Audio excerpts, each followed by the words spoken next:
The following podcast is a deep, shallow dive production. Okay, let's go.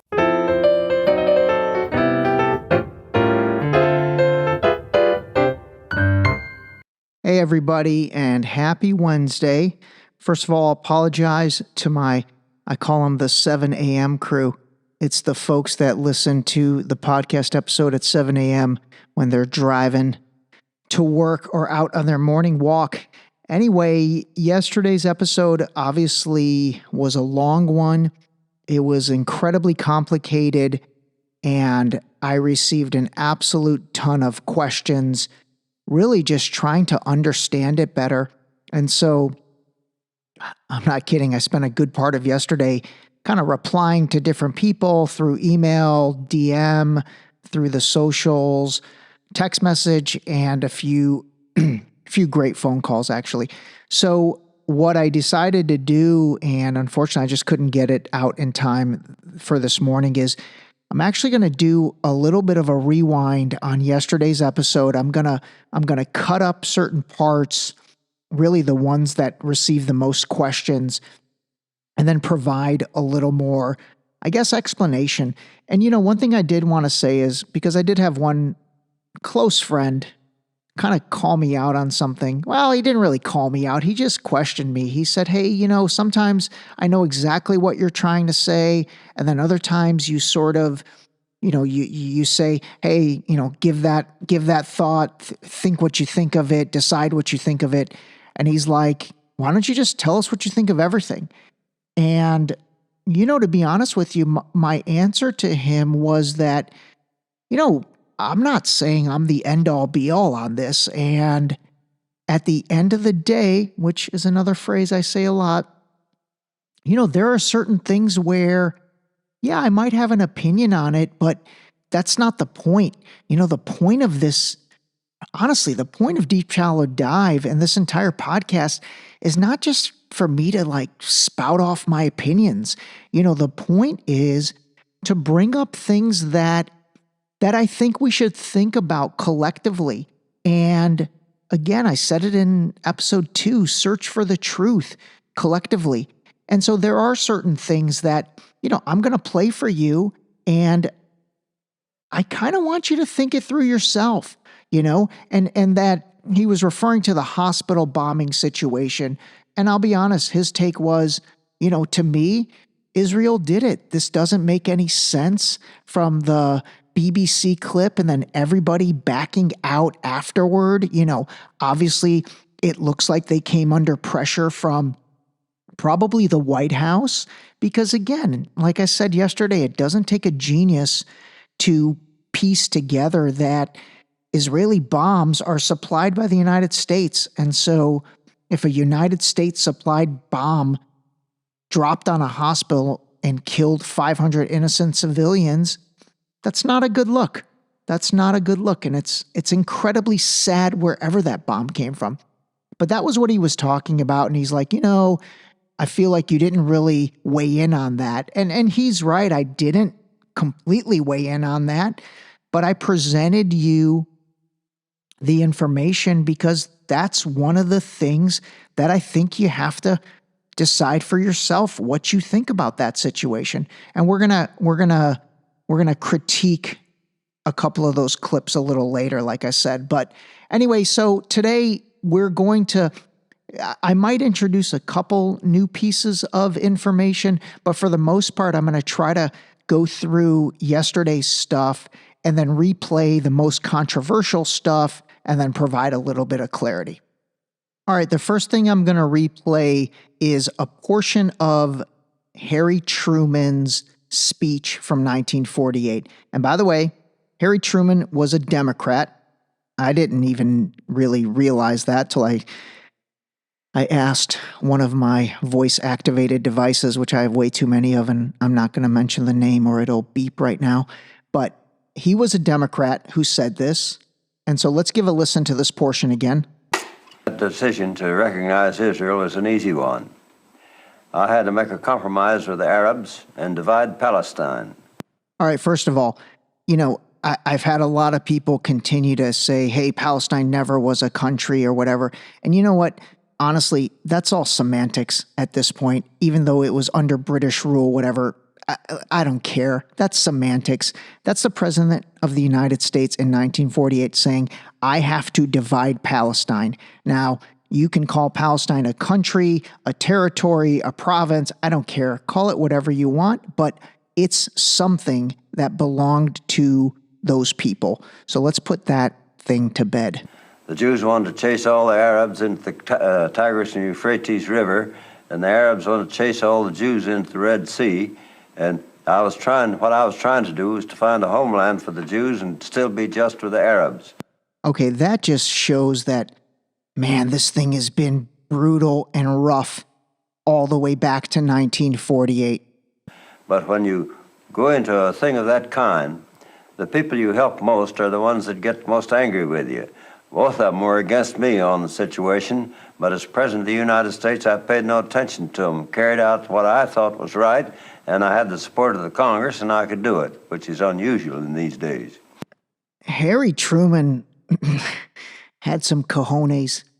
And so I wanted to emphasize this part because, you know, this will probably be a separate episode at some point, but this really brings up the concept of colonialism and imperialism. And let me read this to you.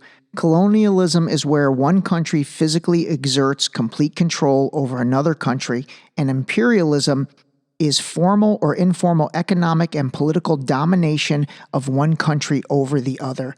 And so, you know, honestly, like, you could say, like, God, where did the United States get off even doing that in 1948? I mean, seriously, like, the way he said it, it was like, hey. But as President of the United States, I paid no attention to him, carried out what I thought was right, and I had the support of the Congress, and I could do it, which is unusual in these days.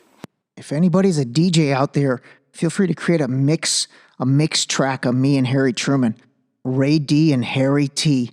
Wicka, wicka, wicka, wicka.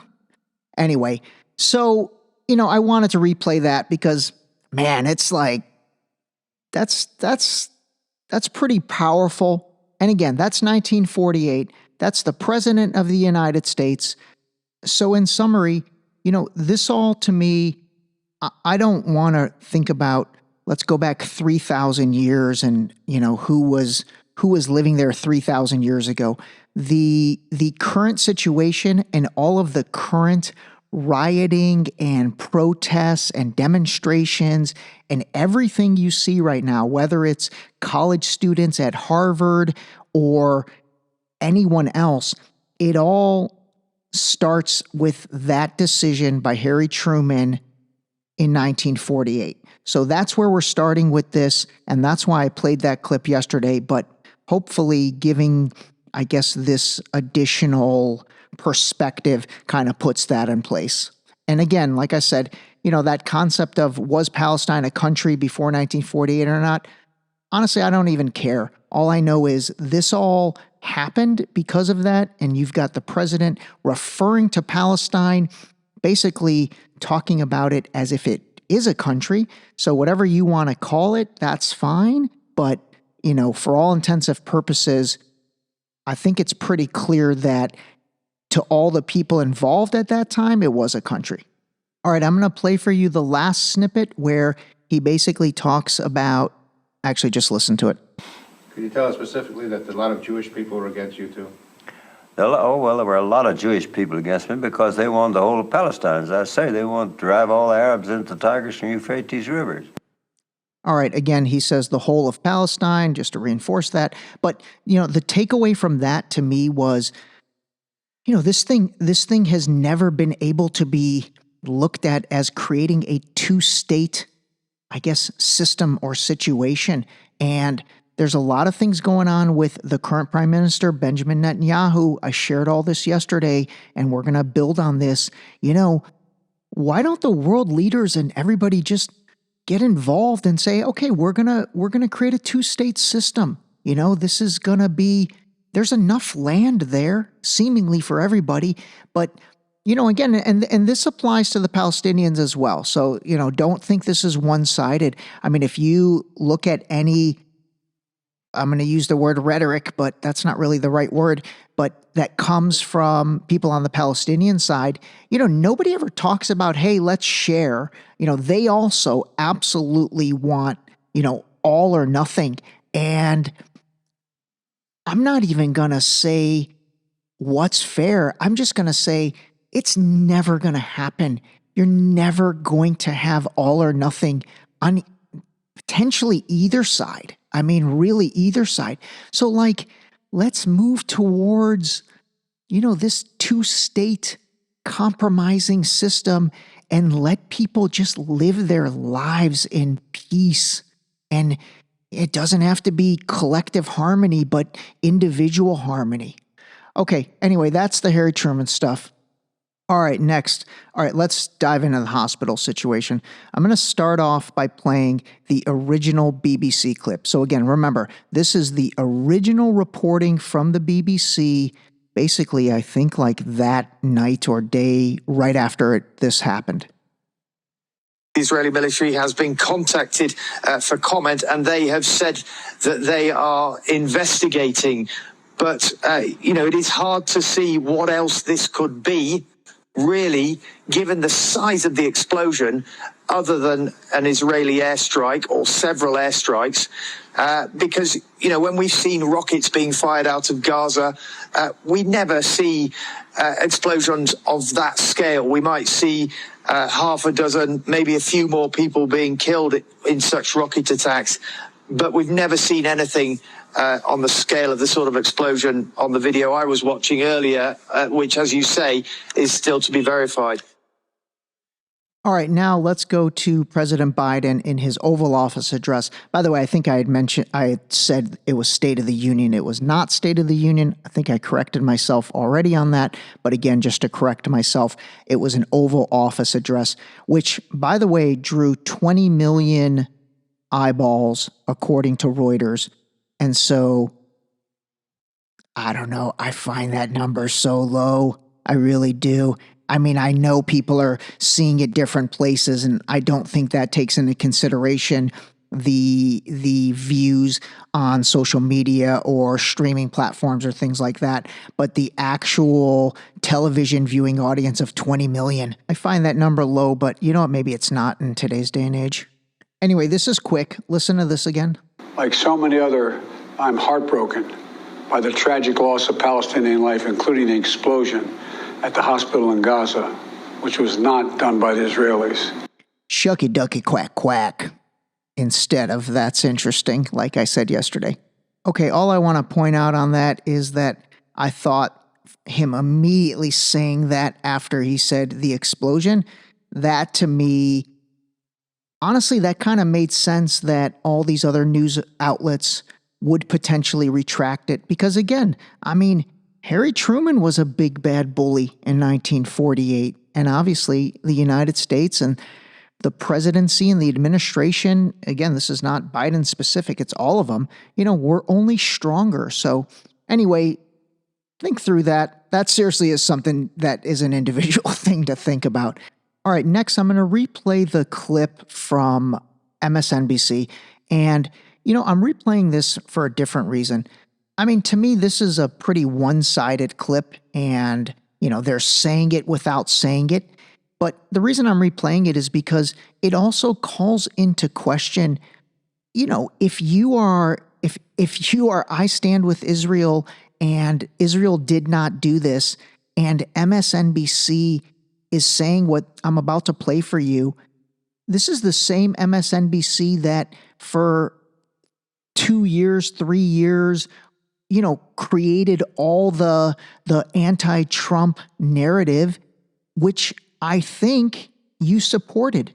So now the question I'm asking seriously is, does that make you question whether it was that or other previous MSNBC reporting?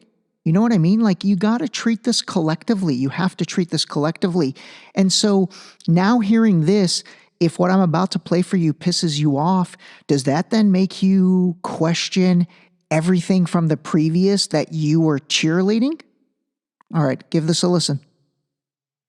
The Israeli military at this point is not providing any evidence to back up its claims that this was a Palestinian Islamic Jihad rocket. They are citing intelligence that they have not yet made public. We should also say that this kind of death toll is not what you normally associate with Palestinian rockets. These rockets are dangerous, they are deadly, they do not tend to kill hundreds of people in a single strike in the way that Israeli high explosives, especially these bunker buster bombs that are used to target these Hamas tunnels under Gaza City, do have the potential to kill hundreds of people. And we should say finally that there are instances in the past where the Israeli military has said things in the immediate aftermath of an incident that have turned out not to be true in the long run. And the one example I'll give you is that when the Al Jazeera journalist Shireen Abu Akleh was killed in the occupied West Bank, the Israeli military initially said that she was killed by Palestinian gunmen, and it was only months and months later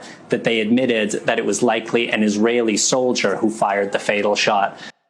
All right, again, I'm just curious. I really am. Like, does that make anybody that supports MSNBC prior, and obviously that clip, to me was saying it without saying it, does that make you change your opinion on what your thoughts are of that network? Let me know. Would love to hear that. All right, next I'm going to play the BBC retraction, which came from their BBC Verify team, whatever that is.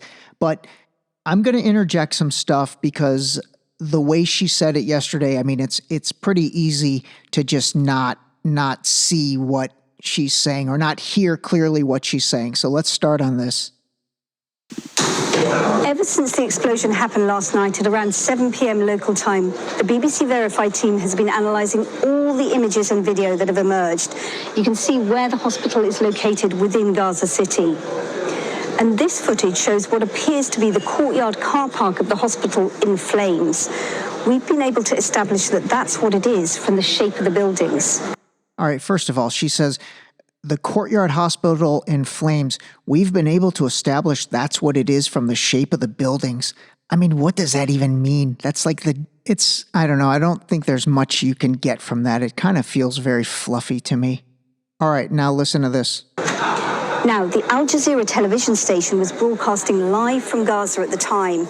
You can see a series of bright lights in the air. We don't know exactly what these are. The Israeli army says there was a failed rocket launch by the Palestinian militant group Islamic Jihad. All right, the main thing I want to say about this is, we see a series of bright lights in the air. The Israelis say it was a failed rocket launch by a rival group, Islamic Jihad. I mean, I'm not even going to comment on that. What I am going to comment on is something I wanted to say before, and that is, I've talked about artificial intelligence and AI and all that stuff before a lot, actually, a few different episodes. And what I will say is the footage I've looked at, honestly, I don't even know what's real and what's not anymore. And this is for both sides, by the way. Again, this is whether it's Al Jazeera which Al Jazeera, by the way, is probably, more pro-Palestine, or BBC or whomever. What I'm saying is it is so easy to create stuff that looks incredibly real. I've talked about this several times. And again, I'm not saying that's the case in this situation, but when you look at the footage they're showing in that video, that easily can be created in Midjourney or DALL-E or one of so many different artificial intelligence, imaging programs these days. So that's something I more want to just kind of put that in the back of your mind on everything that's going on. Then you can see a flash, and that's followed shortly afterwards by a big fireball. Our verification teams have looked at these images and can tell from the roofs and from other skyline details illuminated by the flames that it was in the main courtyard of the hospital. Okay, again, this to me is just another big nothing burger. Your verification team just needs to look at the courtyard of the hospital, which looks like a nuclear bomb exploded. It's completely disintegrated, So I don't understand what the point of the verification team looking at that and then determining it did occur in the courtyard. Just look at the courtyard. Of course it occurred in the courtyard. Next, they've been looking at daylight images taken this morning. Here you can see quite a lot of fire damage to the cars, but most of the buildings surrounding it are still mostly intact and standing, and there's actually a relatively small crater. Again, the fire damage to the cars, the buildings are intact. I mean, I don't really get anything from that. Obviously, I can see that. The one thing she did say is a relatively small crater, and, that to me supported, well, it does reinforce the claim that if this was an Israeli bomb, that the hole would be much bigger. Their bombs produce much more damage than these others. So again, I don't know. Think what you will on that and decide for yourself what makes sense there. Now, we've shown these images to a number of weapons experts, and while they couldn't come to a firm conclusion, several of them told us that if the explosion had been caused by the type of bomb normally used by Israeli forces, the crater would have been bigger and there would have been more damage to the buildings. Okay, that was funny. I promise I did not set that up on purpose. The way I'm doing this is I'm basically going clip by clip and I'm stopping it to where I want to interject. And to be honest, I can't remember obviously what comes after. And so as soon as I said what I had said previously and I moved forward to the next piece of that clip, that is exactly what she said. And again, I'm being dead serious. I did not remember that from yesterday. But there you have it. There you have it on that. One way of trying to establish what hit this hospital is by studying bomb or missile fragments at the scene. But our team on the ground and the team here haven't sseen any. I mean, again, one way to establish what hit the hospital is to study fragments, but our team hasn't seen any. I don't know what the point of that is. Now, look at this image we found from last night of two men searching through the crater we showed you earlier. The logo on their vests is from the Palestinian police, from the Explosive Ordnance Department. We don't know what, if anything, they recovered. All right, couple things on that. I need to go back and look at that image, but man, they found an image and they were able to zoom in so tight to see what the logo on their vest is. The other part of that was she basically said, there's a picture, you've got Palestinian Authority, they're picking up something, we don't know what that is. And I think that basically supports the fact that she said earlier, our team didn't find any. Now there is other information out there that says that someone on the Palestinian side, they did recover the head of the bomb. I don't really know what that is. Maybe that's like the black box on an airplane that goes down. So maybe there's something that is able to be deciphered from that. The Islamic Jihad movement put out a statement today saying the explosion was caused by Israeli aerial bombing and claiming that they have the remnants of the explosive head, but they haven't yet provided any evidence of this. What's not in dispute is that there were a very large number of casualties, according to Palestinian officials. Mostly, we think, of people who've been sheltering in the hospital from Israeli airstrikes, sleeping on the grass here. Oh my God, maybe I should listen ahead to the rest of the clip. Again, there it happened again. I promise you, I do not remember what these clips say. Honestly, the entire 43 episodes have like meshed together in my mind, but there you have it. Actually, that's pretty cool that I'm kind of saying it and then the clip supports it. And I swear on my dad's soul that is the God's honest truth. To establish the exact truth of what caused them, you'd need an independent investigation. But that's not going to happen in what is an active war zone. All right, that was the end of that. And again, she says it. She says, to establish exactly what happened, you'd need an independent investigation, but that's not going to happen in an active war zone. And that's what at least the folks on the Palestinian side are calling for. They're calling for an independent investigation. But again, you heard that pretty clearly. That to me was a statement said on purpose in that that's not going to happen because it's an active war zone. So anyway, let's see what comes of that. Hopefully there is some truth that comes out of that, but the way life works, there's probably not going to be, and something else is going to happen today or tomorrow or the next day, and we're going to get zero closure on the hospital situation and move on to the next thing. Seriously, that's been 2023. All right, the next clip I played yesterday was Al Jazeera's basically retort to that. I'm not going to replay that. If you want to hear that, go back and listen to episode 42 and you can catch, what Al Jazeera said. But they basically refuted everything that this secondary BBC clips was saying.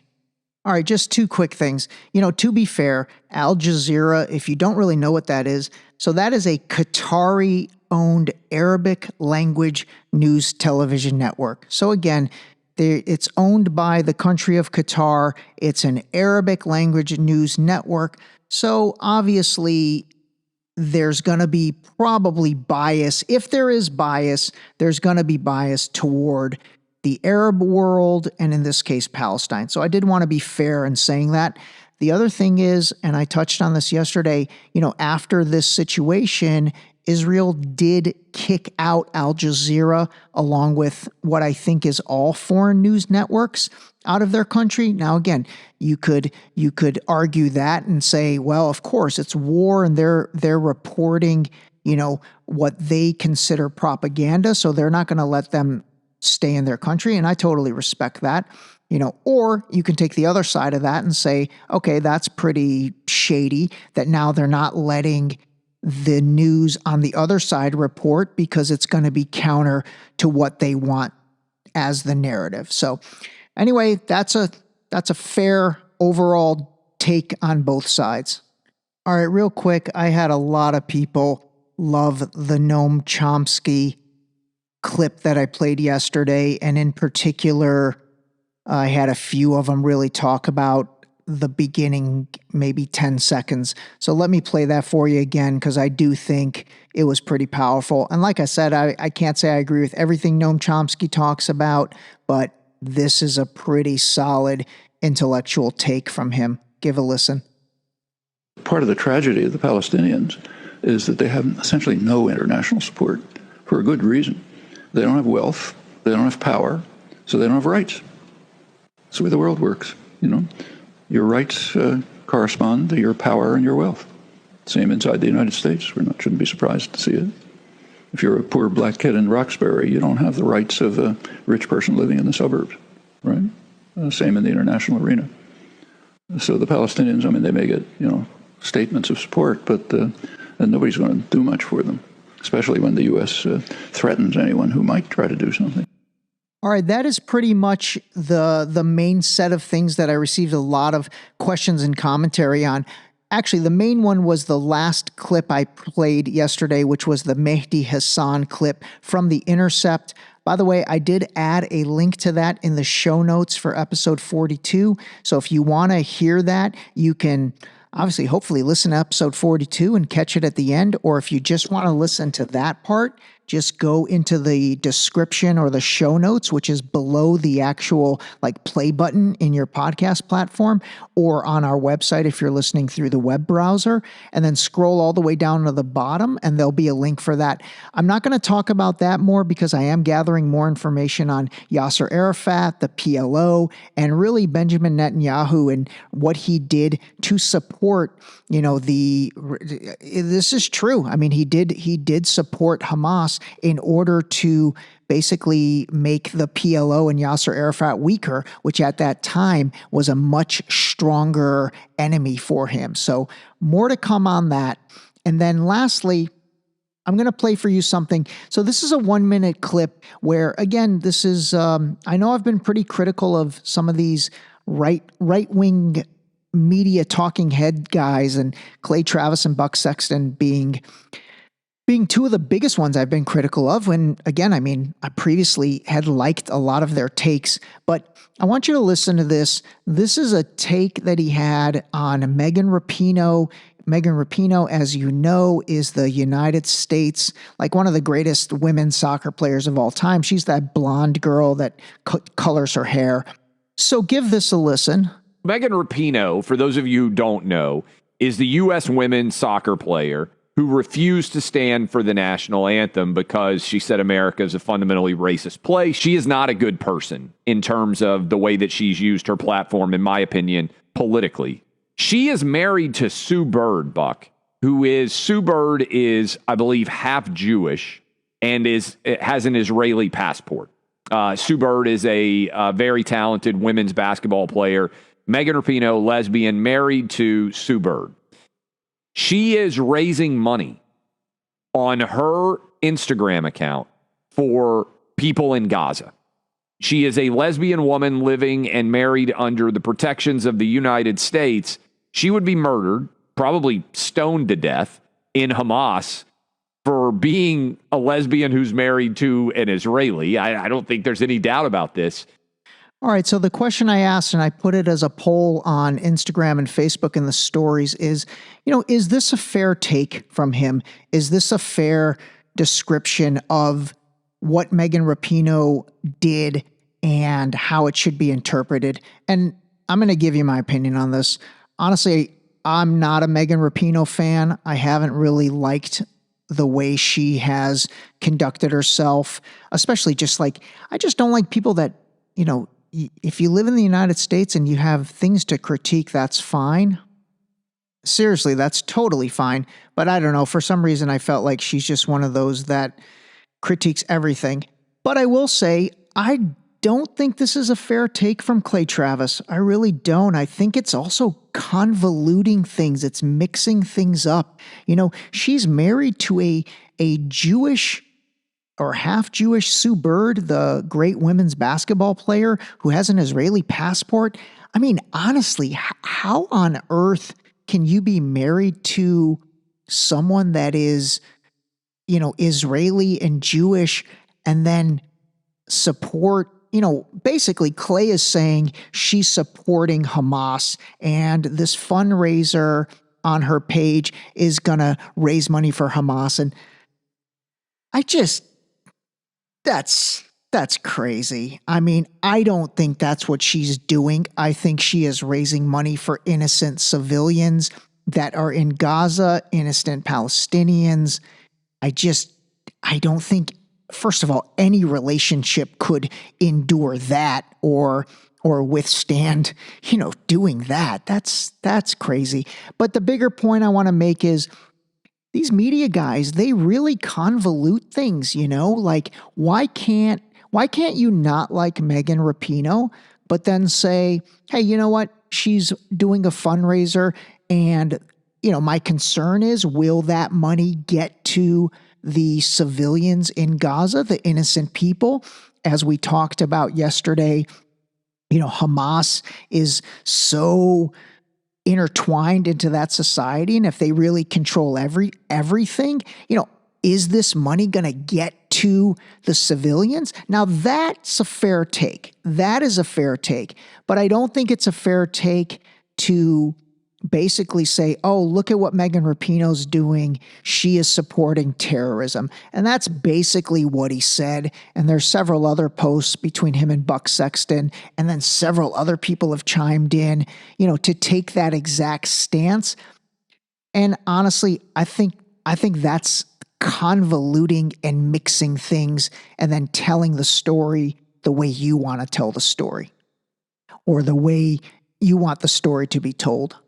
All right, I feel like my voice is starting to give out on me. So anyway, that's it. I'm going to call it 33 minutes, 50 seconds, a shorter one compared to what we've been doing normally. But I really do hope that this, bonus episode, so to speak, provided a lot of clarity to episode 42. Again, if you didn't listen to episode 42, I think it would make a lot of sense to go back and listen to 42 and then come listen to 43. And that's it, everybody. Appreciate everything. Please continue to reach out. Send me emails, deepshallowdive@gmail.com. You can also do it on the Contact Us form on the website. Again, we're on all the socials. The Facebook page is starting to get a lot of chatter, actually. So if you're a Facebook person, just search Deep Shallow Dive, and then you can like and follow the page. I'm posting a lot of stuff there, and it's creating some interesting conversations. Same thing on Instagram, obviously at Deep Shallow Dive, at Deep Shallow Dive on TikTok.